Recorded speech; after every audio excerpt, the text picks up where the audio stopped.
Rodney James Alcalá, conocido como el asesino del juego de citas o el asesino de la sonrisa, uno de los más crueles y trastornados asesinos en serie de Estados Unidos, sujeto de estudio el día de hoy.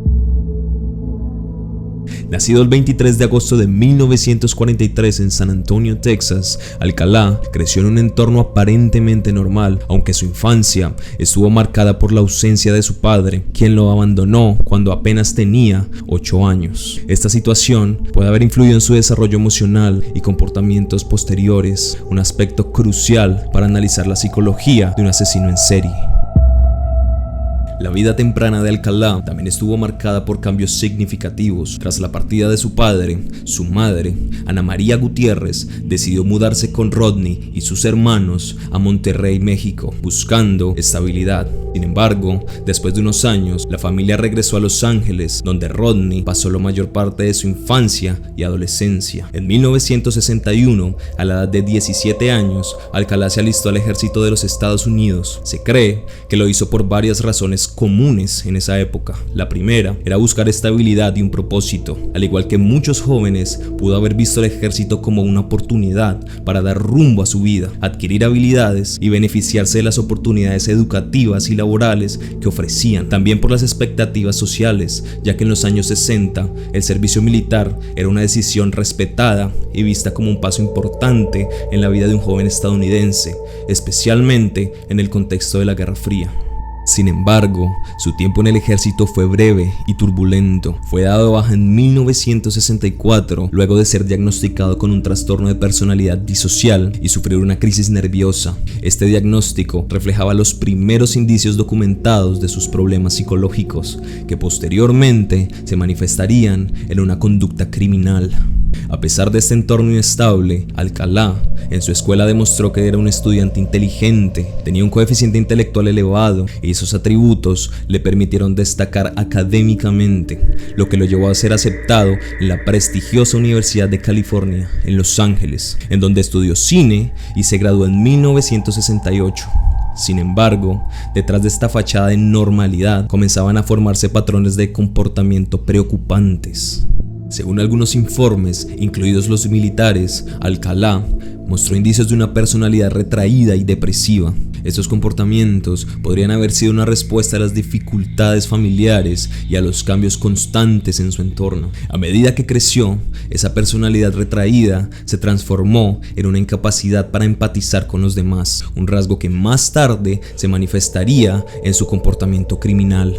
Su primer ataque conocido ocurrió en 1968 cuando secuestró y violó a una niña de 8 años llamada Tali Shafiro en Los Ángeles. Aunque la víctima sobrevivió gracias a la intervención de un buen samaritano, Alcalá logró escapar y permaneció prófugo durante varios años.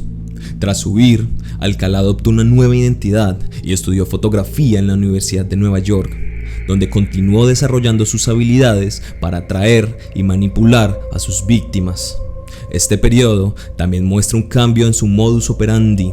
Alcalá empezó a utilizar su encanto y apariencia para ganar la confianza de mujeres y niñas, convirtiendo la fotografía en una herramienta clave para acercarse a sus víctimas. En 1978, Rodney Alcalá participó en el popular programa televisivo The Dating Game, el juego de las citas en español, un hecho que más tarde consolidaría su apodo en los medios de comunicación. En el programa, Alcalá se presentó como un fotógrafo exitoso, con un encanto superficial, engañó tanto a la audiencia como a los productores del show. No, there are 3 bachelors over there. They'll be 1, 2, and 3. Ask them anything you like to find out more about them, except their name, age, occupation, or income, okay?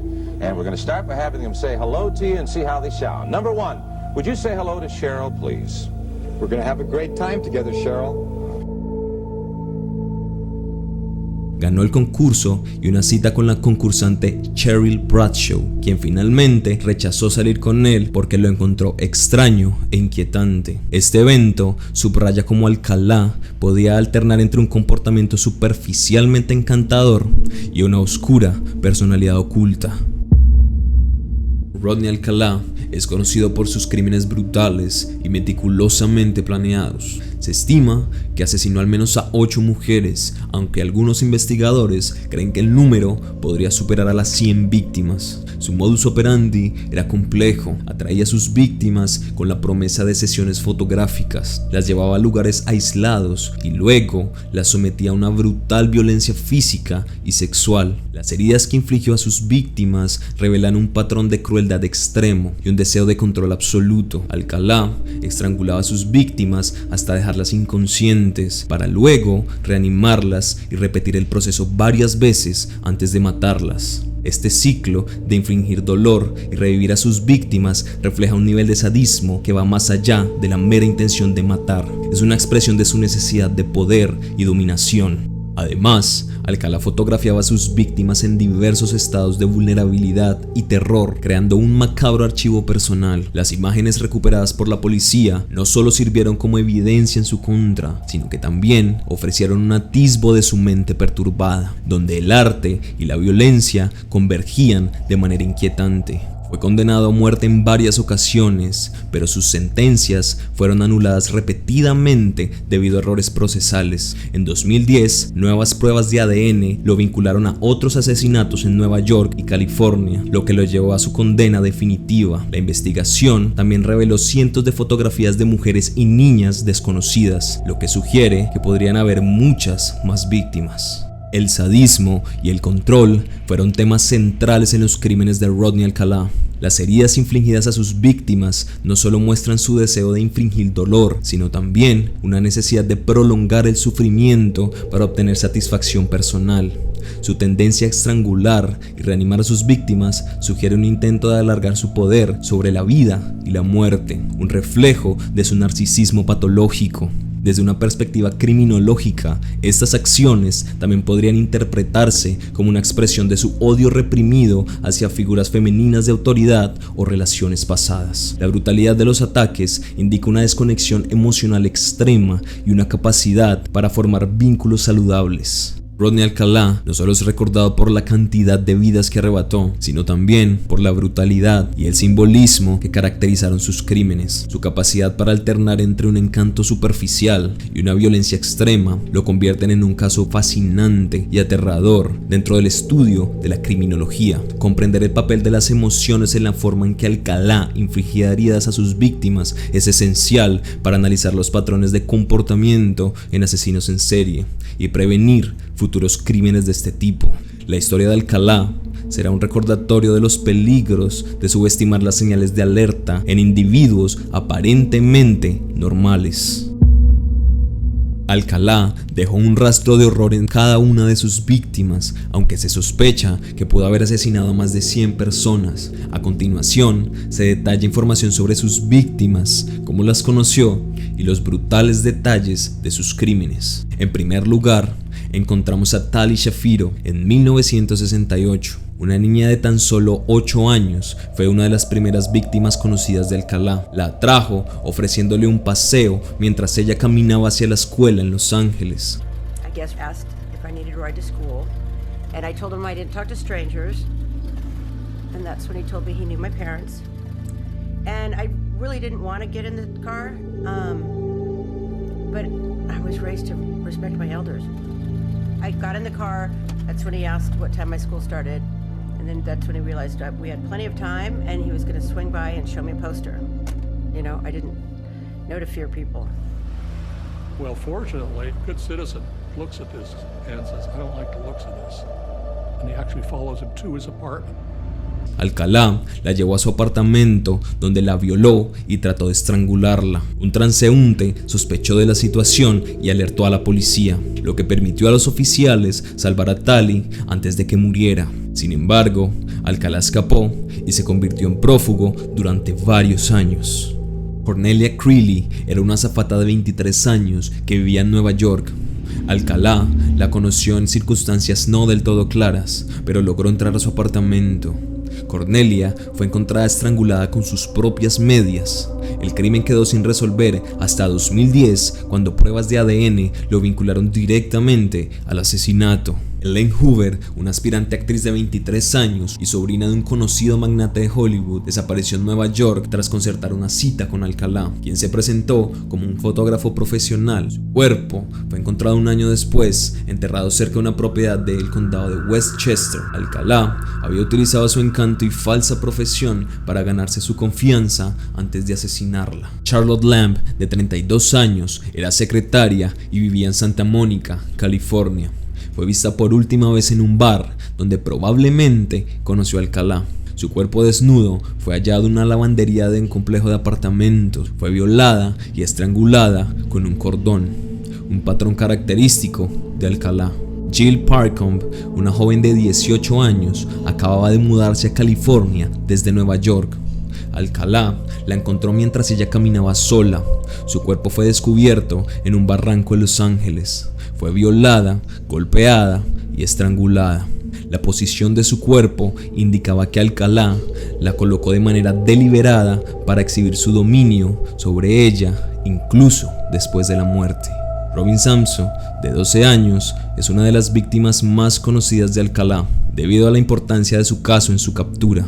Robbie desapareció mientras estaba en bicicleta y iba a una clase de ballet en Huntington, California. Testigos declararon haber visto a Alcalá tomando fotos de ella antes de su desaparición. Su cuerpo fue encontrado en un bosque 12 días después, descompuesto y con evidencias de estrangulamiento. Este crimen fue fundamental para la condena de Alcalá. Aunque Alcalá variaba ligeramente su enfoque, su modus operandi mostraba patrones claros. Utilizaba su apariencia atractiva y su falsa profesión de fotógrafo profesional para atraer mujeres jóvenes y niñas. Todas las víctimas fueron violadas y estranguladas, muchas veces con objetos que encontraba en el lugar. En algunos casos colocaba los cuerpos de manera ceremonial o exhibicionista, un reflejo de su sadismo y deseo de control. Los asesinatos de Alcalá dejaron una huella imborrable en las comunidades donde ocurrieron.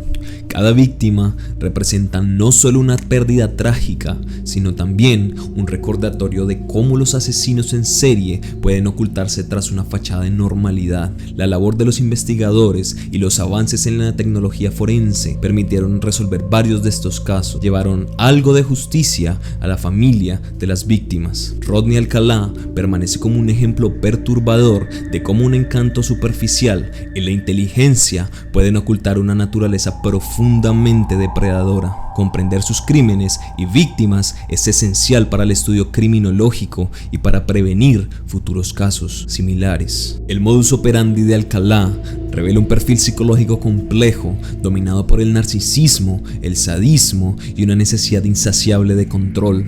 Su forma de infligir daño no solo buscaba la muerte de sus víctimas, sino también prolongar su sufrimiento como una forma de placer personal. Su necesidad de ser el centro de atención, incluso en situaciones críticas como sus juicios, indica una desconexión emocional y un desprecio total por los demás. El hecho de que estrangulara y reanimara a sus víctimas repetidamente indica un placer derivado del sufrimiento ajeno. Su afición por la fotografía, mezclada con la violencia extrema, sugiere una mente perturbada que buscaba combinar el arte con el terror. A lo largo de los años, Alcalá refinó su enfoque. En sus primeros crímenes utilizó la fuerza bruta y huyó rápidamente. Con el tiempo se desarrolló una estrategia más calculada, utilizando su carisma para atraer a las víctimas y manipulando las escenas del crimen para minimizar la evidencia en su contra. La incorporación de la fotografía como herramienta central también marcó cambios significativos en cómo ejecutaba sus crímenes. Su habilidad para interactuar con las víctimas de manera carismática antes de atacarlas refleja una desconexión emocional extrema. Podía simular emociones y comportamientos sociales normales sin experimentar ninguna conexión real. Su modus operandi, que incluía ganarse la confianza de sus víctimas mediante engaños, muestra una mente calculadora capaz de planificar crímenes meticulosamente.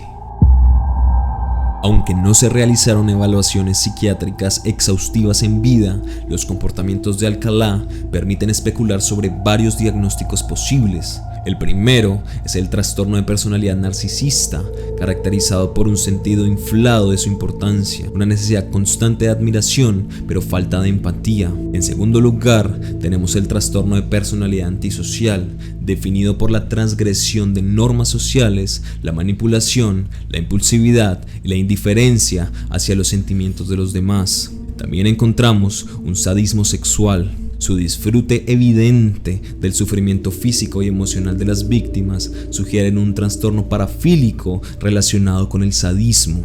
La infancia y adolescencia de Rodney Alcalá también ofrecen pistas sobre el desarrollo de su perfil criminal.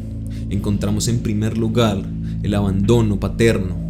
La partida de su padre cuando Alcalá tenía 8 años pudo haber contribuido a la sensación de rechazo y a dificultades en la creación de relaciones saludables. También encontramos la estabilidad familiar, los constantes cambios de residencia y la adaptación a nuevos entornos pudieron haber fomentado un sentimiento de alienación y desconexión emocional. Además, su diagnóstico militar y su baja en el ejército por trastorno de personalidad narcisista refuerza la idea de que los problemas psicológicos de Alcalá ya eran evidentes en su juventud.